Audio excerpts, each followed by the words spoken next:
ನಮಸ್ಕಾರ ಸ್ನೇಹಿತರೆ, ವರ್ಷ ಖುಷಿ ಕುಕಿಂಗ್ ವ್ಲಾಗ್ಸ್ಗೆ ಸ್ವಾಗತ. ಇವತ್ತು ನಾವು ಮಾಡ್ತಾ ಇರ್ತಕ್ಕಂಥ ರೆಸಿಪಿ ಬಂದು ಮಶ್ರೂಮ್ ಗ್ರೇವಿ. ಮನೆಯಲ್ಲೇ ರೆಸ್ಟೋರೆಂಟ್ ಸ್ಟೈಲಲ್ಲಿ ಮಶ್ರೂಮ್ ಗ್ರೇವಿ ತಿನ್ಬೇಕು ಅಂದ್ಕೊಳ್ತಾ ಇದ್ದೀರಾ? ಹಾಗಾದರೆ ಇದನ್ನು ಮಸ್ಟ್ ಟ್ರೈ ಮಾಡಿ ಅಂತ ಹೇಳ್ತೀನಿ. ಸೊ ಇನ್ಯಾಕೆ ಲೇಟ್, ಈ ರೆಸಿಪಿ ಹೇಗೆ ಮಾಡೋದು ಅಂತ ನೋಡ್ಬಿಡೋಣ.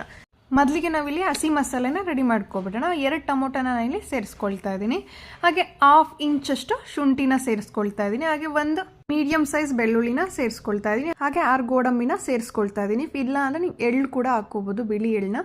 ಒಂದು ಅರ್ಧ ಟೇಬಲ್ ಸ್ಪೂನಷ್ಟು ಗಸಗಸೆನ ಹಾಕ್ಕೊಂಡು ಇದನ್ನು ತರಿಯಾಗಿ ಮಿಕ್ಸಿ ಮಾಡ್ಕೊಂಡಿದ್ದೀನಿ. ಈಗ ಗ್ರೇವಿ ಹೇಗೆ ಮಾಡೋದು ಅಂತ ನೋಡ್ಬಿಡೋಣ. ಒಂದು ಪ್ಯಾನ್ಗೆ 2 ಟೇಬಲ್ ಸ್ಪೂನಷ್ಟು ಆಯಿಲ್ನ ಹಾಕ್ಕೊಳ್ಳಿ.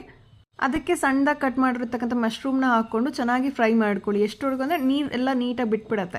ನೋಡಿ ಎಷ್ಟು ನೀಟಾಗಿ ನೀರು ಬಿಟ್ಟಿದೆ. ಸೊ ಈ ನೀರು ಬಿಡೋವರೆಗೂ ಚೆನ್ನಾಗಿ ಫ್ರೈ ಮಾಡ್ಕೊಂಡು ಆ ನೀರು ಸಮೇತ ಸೈಡ್ಗೆ ಎತ್ತಿಟ್ಕೊಳ್ಳಿ. ಅದೇ ಪ್ಯಾನ್ಗೆ 3 ಟೇಬಲ್ ಸ್ಪೂನಷ್ಟು ಆಯಿಲ್ನ ಹಾಕ್ಕೋಬೇಕು. ಎಣ್ಣೆ ಕಾದ ಮೇಲಕ್ಕೆ ಅದಕ್ಕೆ ಒಂದು ಅರ್ಧ ಇಂಚಷ್ಟು ಚಕ್ಕೆ, 1 ಏಲಕ್ಕಿ, 2 ಲವಂಗ, 1 ಮರಾಠಿ ಮೊಗ್ಗು, ಹಾಗೆ 1 ಎಲೆ, ಜೊತೆಗೆ 1 ಟೇಬಲ್ ಸ್ಪೂನಷ್ಟು ಜೀರಿಗೆ ಹಾಕ್ಕೊಂಡು ಚೆನ್ನಾಗಿ ಫ್ರೈ ಮಾಡ್ಕೊಳ್ಳಿ. ಹಾಗೆ 1 ಮೆಣಸಿನಕಾಯಿ ಉದ್ದುದ ಕಟ್ ಮಾಡಿ ಹಾಕ್ಕೊಂಡಿದ್ದೀನಿ. ಇನ್ನೂ ಬೇಕಂದರೆ ಇನ್ನೊಂದು 2 ಹಾಕ್ಕೋಬೋದು ನೀವು. ಹಾಗೆ ಇದೆಲ್ಲ ಫ್ರೈ ಆದಮೇಲಕ್ಕೆ 1 ಈರುಳ್ಳಿನ ನಾನು ಸಣ್ಣದಾಗಿ ಹಚ್ಚಿ ಆ್ಯಡ್ ಮಾಡ್ಕೊಂಡು ಚೆನ್ನಾಗಿ ಫ್ರೈ ಮಾಡ್ಕೊಳ್ತಾ ಇದ್ದೀನಿ. ನೋಡಿ, ಈಗ ಈರುಳ್ಳಿದ ಕಲರ್ ಚೇಂಜ್ ಆಗಿದೆ. ಸೊ ಬೆಂದಿದೆ. ಇದಕ್ಕೆ ನಾನು ಮಸಾಲೆ ಏನು ರೆಡಿ ಮಾಡ್ಕೊಂಡಿದ್ದೆ ಅದನ್ನು ಆ್ಯಡ್ ಮಾಡ್ಕೊಳ್ತಾ ಇದ್ದೀನಿ. ಈಗ ಇದಕ್ಕೆ ಮಸಾಲೆನ ಮಿಕ್ಸಿ ಮಾಡೋದಕ್ಕೆ ನೀರನ್ನ ಆ್ಯಡ್ ಮಾಡ್ಕೋಬೇಡಿ. ಇದಕ್ಕೆಲ್ಲ ನೀವು ಹಾಲನ್ನ ಆ್ಯಡ್ ಮಾಡ್ಕೊಂಡು ಮಿಕ್ಸಿ ಮಾಡಿಕೊಂಡ್ರೆ ಟೇಸ್ಟ್ ತುಂಬ ಚೆನ್ನಾಗಿ ಬರುತ್ತೆ. ಸೊ ಮಸಾಲೆನ ಆ್ಯಡ್ ಮಾಡಿಕೊಂಡು ಚೆನ್ನಾಗಿ ಮಿಕ್ಸ್ ಮಾಡ್ಕೊಳ್ಳಿ. ಆ ಎಣ್ಣೆಯಲ್ಲಿ ಚೆನ್ನಾಗಿ ಫ್ರೈ ಆಗಬೇಕು. ಸೊ ಲೋ ಫ್ಲೇಮಲ್ಲೇ ಇಟ್ಕೊಂಡು ನೀವು ಎಷ್ಟು ಚೆನ್ನಾಗಿ ಎಣ್ಣೆಯಲ್ಲೇ ಫ್ರೈ ಮಾಡ್ಕೊಳ್ತೀರಾ ಅಷ್ಟು ಟೇಸ್ಟಿಯಾಗಿರುತ್ತೆ ಈ ಗ್ರೇವಿ. ನೀವೇ ನೋಡ್ತಿರ್ಬೋದು ಈಗ ಎಣ್ಣೆ ಎಷ್ಟು ಚೆನ್ನಾಗಿ ಬಿಟ್ಕೊಂಡಿದೆ ಅಂತ. ಈಗ ನಾನೊಂದು 1/4 ಟೇಬಲ್ ಸ್ಪೂನಷ್ಟು ಅರಿಶಿಣದ ಪುಡಿ ಹಾಗೆ 1 ಟೇಬಲ್ ಸ್ಪೂನಷ್ಟು ಚಿಲ್ಲಿ ಪೌಡರ್ನ ಸೇರಿಸ್ಕೊಳ್ತಾ ಇದ್ದೀನಿ. ಇದನ್ನು ಚೆನ್ನಾಗಿ ಮಿಕ್ಸ್ ಮಾಡ್ಕೊಳ್ಳಿ. ಹಾಗೆ ನಾನು ಇದಕ್ಕೆ ಗರಂ ಮಸಾಲ ಆಗಲಿ ಅಥವಾ ಧನಿಯಾ ಪುಡಿ ಆಗಲಿ ಯಾವುದೇ ಬೇರೆ ಎಕ್ಸ್ಟ್ರಾ ಪೌಡರ್ಸ್ನ ನಾನು ಆ್ಯಡ್ ಮಾಡ್ತಾ ಇಲ್ಲ.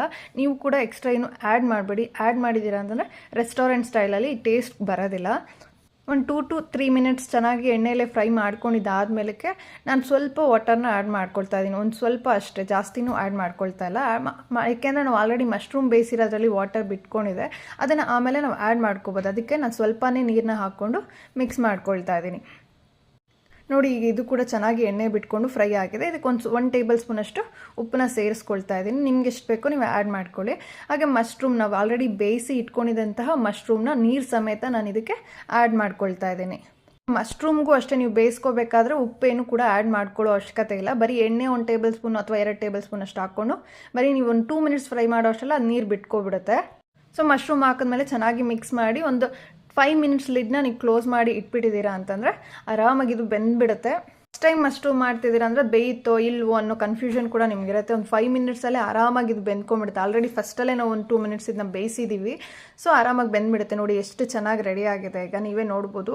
ಟೇಸ್ಟ್ ಕೂಡ ತುಂಬ ಅಂದರೆ ತುಂಬ ಚೆನ್ನಾಗಿರುತ್ತೆ. ನೀವು ಒಂದ್ಸಲ ಇದನ್ನು ಟ್ರೈ ಮಾಡಿದ್ದೀರಾ ಅಂದರೆ ಮತ್ತೆ ಈ ರೆಸಿಪಿನ ಟ್ರೈ ಮಾಡ್ತಾನೆ ಇರ್ತೀರ, ಯಾಕೆಂದರೆ ಅಷ್ಟು ಟೇಸ್ಟಿಯಾಗಿರುತ್ತೆ. ಸೊ ಈಗ ನೋಡಿ, ಇದು ಎಣ್ಣೆಲಿ ಚೆನ್ನಾಗಿ ಫ್ರೈ ಆಗಿದೆ. ಇದಕ್ಕೆ ನಾನು ಕಸೂರಿ ಮೇಥಿ ಒಂದು 2 ಟೇಬಲ್ ಸ್ಪೂನಷ್ಟು ಆ್ಯಡ್ ಮಾಡ್ಕೊಳ್ತಾ ಇದ್ದೀನಿ. ಹಾಗೆ ಕೊತ್ತಂಬರಿ ಸೊಪ್ಪು ಕೂಡ ಆ್ಯಡ್ ಮಾಡಿಕೊಂಡು ಚೆನ್ನಾಗಿ ಮಿಕ್ಸ್ ಮಾಡಿಕೊಂಡು ಇನ್ನು 1 ಮಿನಿಟ್ ನೀವು ಬಿಟ್ಟಿದ್ದೀರಾ ಅಂತಂದರೆ ಈ ಒಂದು ರೆಸಿಪಿ ರೆಡಿ ಆಗಿಬಿಡತ್ತೆ. ಹಾಗೆ ನೀವು ಕಸೂರಿ ಮೇಥಿನ ಲಾಸ್ಟಲ್ಲಿ ಆ್ಯಡ್ ಮಾಡೋದ್ರಿಂದ ಟೇಸ್ಟ್ ತುಂಬ ಚೆನ್ನಾಗಿ ಬರುತ್ತೆ. ಹಾಗೆ ನೀವೇ ನೋಡಿದ್ರಲ್ವಾ, ಈ ರೆಸಿಪಿನ ರೆಸ್ಟೋರೆಂಟ್ ಸ್ಟೈಲಲ್ಲಿ ತುಂಬ ಈಸಿಯಾಗಿ ಹೇಗೆ ಮಾಡ್ಬೋದು ಅಂತ. ಇದನ್ನು ಟ್ರೈ ಮಾಡಿ ಆ್ಯಂಡ್ ಕಮೆಂಟ್ ಮಾಡಿ ತಿಳಿಸಿ ಟೇಸ್ಟ್ ಹೇಗಿತ್ತು ಅಂತ. ಹಾಗೆ ಮರ್ತೋಗ್ದಿರ ಲೈಕ್ ಶೇರ್ ಕೂಡ ಮಾಡಿಬಿಟ್ಟು ಹೋಗಿ. ಹಾಗೆ 1 ನಿಮಿಷ, ವರ್ಷ ಖುಷಿ ಕುಕಿಂಗ್ ವ್ಲಾಗ್ಸ್ನ ಸಬ್ಸ್ಕ್ರೈಬ್ ಮಾಡ್ಕೊಂಡೆ ಹೋಗಿ. Thank you.